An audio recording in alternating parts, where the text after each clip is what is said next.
Civil సర్వెంట్స్కి మీకు ట్రైనింగ్లోనే చెప్పి important points అంటే ఏం చెప్తారు సార్? అమ్మ చెప్పేవెన్నో చెప్తారు. అంటే your just servant, public servant, నువ్వు ఎంతవరకు ఉండాలో అంతవరకు ఉండమని చెప్తారా? మసూరిలో చెప్పిన దానికంటే మాకు ఎంఆర్ పై గారు అని మా గురువు గారు లాంటి వాడు ఆయన చెప్పాడు, you are not a government official, you're a public servant అని. You're a servant of the public. నీకు జీతం ఇచ్చేది ఎవడు? ప్రభుత్వం కాదు, చీఫ్ మినిస్టర్ కాదు, చీఫ్ సెక్రటరీ కాదు. నీ జీతం ఎక్కడి నుంచి వస్తుందంటే ప్రజలు కట్టిన పన్నులతోటి. ఆ పన్నులు కట్టేది ఎవరు? ప్రజలు. So your a public servant అని. అది తెలిసాక అంటే మా బాస్ ఎవరు? పబ్లిక్. అది తెలిసాక ఇంకెవ్వరిని చూసి లెక్క చేయగలేదమ్మా. ప్రజలకి మంచి జరిగేదైతే చెయ్యి, హాని జరిగేదో చెయ్యకు, అంతే. That's all. ఎవరేమన్నా చెప్పని. సో 2 చెప్తుంటాను ఇప్పటికీ. when I'm taking classes for these youngsters who are appearing for the civils. రెండే శత్రువులు సివిల్ సర్వెంట్కి. ఒకటి భయం, ఒకటి temptation. No need for fear, no need for temptation. ఎందుకంటే నేను సర్వీస్లో జాయిన్ అయినప్పుడు నా జీతం 300 రూపాయలు. నిన్నగాక మొన్న వచ్చింది నా పెన్షన్ ఏదో 1,60,000. అసలు చిన్నప్పుడు లక్షాధికారి అని సినిమాలు అది వచ్చేది. 1,00,000 రూపాయలు చూస్తామని ఎప్పుడైనా అనుకున్నాం అమ్మా? అంతకంటే ఏం కావాలి? తర్వాత ఇప్పుడు చూస్తున్నారు కదా, రిటైర్ అయ్యి 15 ఏళ్ళు వచ్చిన అంజలి మోహన్ కంద గారు మీకు ఇంటర్వ్యూ చేస్తామంటే ఎందుకు అడగాలి? అటువంటి అవకాశం ఎందువల్ల వచ్చింది? సర్వీస్ వల్ల వచ్చింది, నా గొప్పతనం వల్ల కాదు. మరి అంత అవకాశం ఇచ్చిన సర్వీస్ ఉండగా ఇంకా మళ్ళీ దరిద్రం ఏదో వాడిని ఏదో పని చేయడానికి దీనికి ఏమైనా ఆశపడాలా? రెండోది, కాన్స్టిట్యూషన్. ప్రపంచంలో ఏ దేశం కాన్స్టిట్యూషన్లో రాజ్యాంగంలో లేని ప్రొవిజన్ మన కాన్స్టిట్యూషన్లో ఉంది, ఆల్ ఇండియా సర్వీసెస్ అని. అంటే మమ్మల్ని ముట్టుకోవాలంటే ఇన్ని ప్రొసీజర్లు ఫాలో అవ్వాలి. మరి అంత ప్రొటెక్షన్ ఇచ్చాక ఇంకా భయం ఏంటి? ఏం చేస్తారు? ఇటు అటు. ఒక ముఖ్యమంత్రి నన్ను, పాపం ఆయనకి నేనంటే ఎంతో ఇష్టం, భరించలేక నేనే అసలు తొందరపడి ఏదో ఫూలిష్గా చేశాను. మంచి పనే, కానీ తెలివైన వాడెవడు ఆ టైంలో చేయడు. ఎలక్షన్లు 10 రోజుల్లో ఉన్నాయనగా విజయవాడలో ఏదో బస్సులు ప్రైవేటైజేషన్ చేయాల్సిన పనే. కానీ ఇప్పుడు మరి చేస్తే ఓ 10 రోజులు ఆగి చేయాల్సిన పని.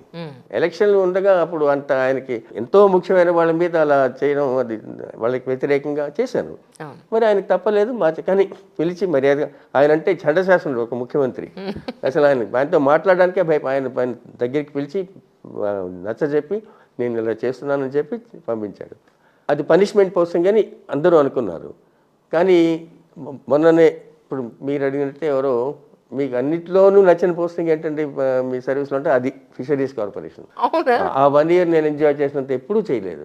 కనుక సర్వీస్లో దేనికి భయపడడం, దేనికి లొంగిపోవడం అనేది ఉండకూడదమ్మా. అది ముఖ్యంగా అకాడమీలో మాకు నేర్పిస్తారు, పొలిటికల్ మాస్టర్స్ అని. కానీ ఆ రోజుల్లో ఎడ్యుకేట్ యువర్ మాస్టర్స్ అని చెప్పేవారు. అంటే వాళ్ళకేం తెలియదని కొత్తలో చెప్పేవారు. ఎవరో ఒక ముఖ్యమంత్రి నాకు రోజు క్యాజువల్ లీవ్ కావాలి, నాకు ఇంట్లో పని ఉందని చెప్పి సెక్రటరీకి పంపించాట. ఆయనకి మంత్రికి సెలవు ఏంటో అసలు ఆయన తెలియక వాట్ ఎవర్. ఇప్పుడు ఎలా ఉన్నారా వాళ్ళు? మంత్రులు మాకు ఎన్నో నేర్పించగలరు. కనుక కొంచెం తర్వాత రాను ఇప్పుడు అమెరికాలో judges, police officers, they are all elected. ఎందుకంటే ప్రజల మీదే వాళ్ళకంతా అంత నమ్మకం. Everybody is elected official.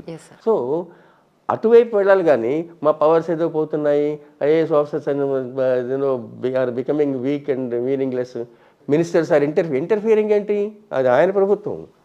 ఒకటి రూల్స్ అండ్ రెగ్యులేషన్కి వ్యతిరేకంగా చేయమంటే మాత్రం అది ఒప్పుకోకూడదు. కానీ we must remember, they are the masters, we are the servants. And we're not their servants, we're servants of the public whom they represent. That is the important thing. Absolutely sir. కానీ నిజానికి ఇప్పుడున్న పరిస్థితుల్లో civil servants నలిగిపోతున్నారా politicians మధ్య అని అంటే ఏం చెప్తారు sir? ఎవరు నలుపుతున్నారో కొంచెం ఆలోచించి చూసుకోవాలమ్మా. ఎందుకంటే కొత్తగా మంత్రి వస్తాడు, అతనికి ఏం తెలుసు పాపం, ఇది మంచి అండి, ఇది ఇలా చేయాలండి, ఇది చేయకుండా చెప్పే బదులు అయ్యా ఇలా చేస్తే కొంచెం మనకు లాభం అవుతుంది, ఆ బిజినెస్ మ్యాన్ ఏమో చాలా మనకి దగ్గరవాడు అని చెప్పి నేర్పించే ఐఏఎస్ ఆఫీసర్ కూడా చాలామంది ఉన్నారు. సో మనం ఊరికేనే పాపం వీళ్ళని పాపం అనుకుని వాళ్ళని దుర్మార్గులు అనుకుని అక్కర్లేదు. Business man, civil servant and politician and nexus అంటారు కదా, అందులో అందరూ ఈక్వల్గా బాధ్యత వహించాల్సిందే. And then on the other hand అంతా అంటారు ఐఏఎస్ ఆఫీసర్స్ అందరూ కరప్ట్ అయిపోతున్నారు, మీరింగ్ ఏంటంటే వాళ్ళ పవర్స్ లేకుండా పోతున్నాయి, the relevance is decreasing in the public ఏం లేదమ్మా. నేను ఇప్పుడు చుట్టూ తిరుగుతూ మాట్లాడుతూ ఉంటాను రోజు. కుర్రాళ్ళు చాకులు లాంటి అమ్మాయిలు అబ్బాయిలు ఉన్నారు. లిటరల్ ఎంతో బ్రహ్మాండమైన determination, patriotism, honesty and then that fire in the belly అంటారు కదా, ఏదో చేయాలని అది ఉన్నా. దాన్ని వాళ్ళని ఎంకరేజ్ చేసి వాళ్ళు తప్పులు చేసినా భరించి వాళ్ళని రక్షించే నాయకులు కూడా ఉన్నారు. అటువంటిది ఏం లేదు. Nothing is wrong with this country or the system. మనకి ఎప్పుడు గుడ్ ఓల్డ్ డేస్ అని చెప్పి అప్పుడు బాగుండేదా, ఎప్పుడు అంతే. అది దానికేం అంతు లేదు. సార్ ఇప్పుడు ఆల్మోస్ట్ మన అప్పుడు లాస్ట్ టైం ఎంట్రీ చేసినప్పుడు ఇప్పుడు ఏం చేస్తున్నారంటే 2 ఏళ్ల క్రితం మీ మనసుకు నచ్చిన పనులు చేస్తున్నారని చెప్పారు. మళ్ళీ 7 ఏళ్ల తర్వాత మళ్ళీ అడుగుతున్నాను, ఇప్పుడు ఏం చేస్తున్నారు రైట్ నౌ? మీ డే స్కెడ్యూల్ ఏమిటి? కరెక్ట్గా అంతా నాకు ఒక డాక్టర్ అడిగాడమ్మా, మరి ఓ రోజు వాచ్ లేకపోతే ఏం చేస్తామని. లేవనండి అని చెప్పాను. ఎందుకంటే నాకు ఆకలి వేయడం, నిద్ర రావడం, ఇదేదో చేయాలనిపించిన అటువంటిది ఏం లేదు అసలు. అంతా purely according to the time. ఎందుకంటే టైం కరెక్ట్గా 9 o'clockకి భోజనం చేస్తాను, రాత్రి 9:45కి పడుకుంటాను, 4:45కి లేచిపోతాను. లేచి ఒక గంట తర్వాత వీలైతే బయట వాన అది లేకపోతే పొల్యూషన్ అది లేకపోతే వాక్ వెళ్తాను. నా వయసు వాళ్ళు చేయకూడనంత ఎక్సర్సైజ్ అందుకే డాక్టర్లు అందరికీ కూడా చెప్పారు, నువ్వు చేయగలిగితే చేయని. కనుక చేయగలిగితే అంటే చేయలేని బా అనిపించేదాకా చేసి వెనక్కి వచ్చి మరి తర్వాత సరే స్నానం, పూజ, అది ఎక్సర్సైజ్ చేసిన సేపు పూజ చేస్తూనే ఉంటాను. అంతా స్తోత్రాలు నాకు తెలిసినవేవో. తర్వాత చిన్నప్పుడు ఇంత నమ్మకం ఉండేది కాదు.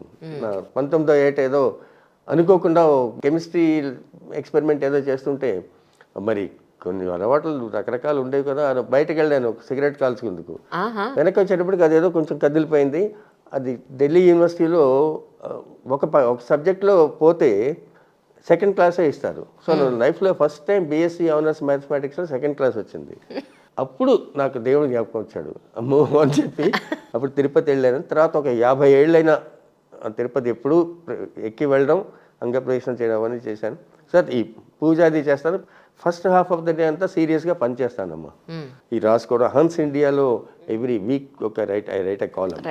తర్వాత కొన్ని పుస్తకాలు, తర్వాత పార్లమెంటేరియన్ అని ఒక కొత్తగా పీరియాడికల్ వచ్చింది, అందులో I write some articles. Then వాళ్ళు ఏదో చిన్న చిన్న పనులు ఉంటాయి కదా, తిరుపతిలో దర్శనం కావచ్చు, రైల్వే టికెట్ కావచ్చు, లేకపోతే ప్రమోషన్, ట్రాన్స్ఫర్, మరొకటి ఏదో మంచిదైతేనే అడుగుతారు.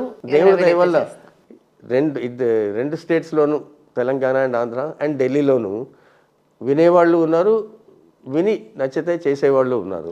వాళ్ళకి ఏదో వీలైన తర్వాత మధ్యాహ్నం అంతా మాత్రం ఎంటర్టైన్మెంట్, ఏదో సినిమా మరొకటి, లేకపోతే ల్యాప్టాప్లో సినిమాలు. తర్వాత ఈవినింగ్ ఓ ½ an hour వెళ్ళి నిజాం క్లబ్లో బిలియర్డ్స్ ఆడుకుని వస్తాను. I love that game and I love ఆ ½ an hour అసలు ప్రపంచమే మర్చిపోతాం. ఆ 3 balls ఉంటాయి, అవే కనిపిస్తూ ఉంటాయి. Completely relaxing. Then I come back and then evening I have my couple of drinks, have dinner and sleep off. So you are enjoying your life thoroughly. అది మాత్రం ఒకటమ్మా, ఛీ అనిపించిన పరిస్థితులు లైఫ్లో.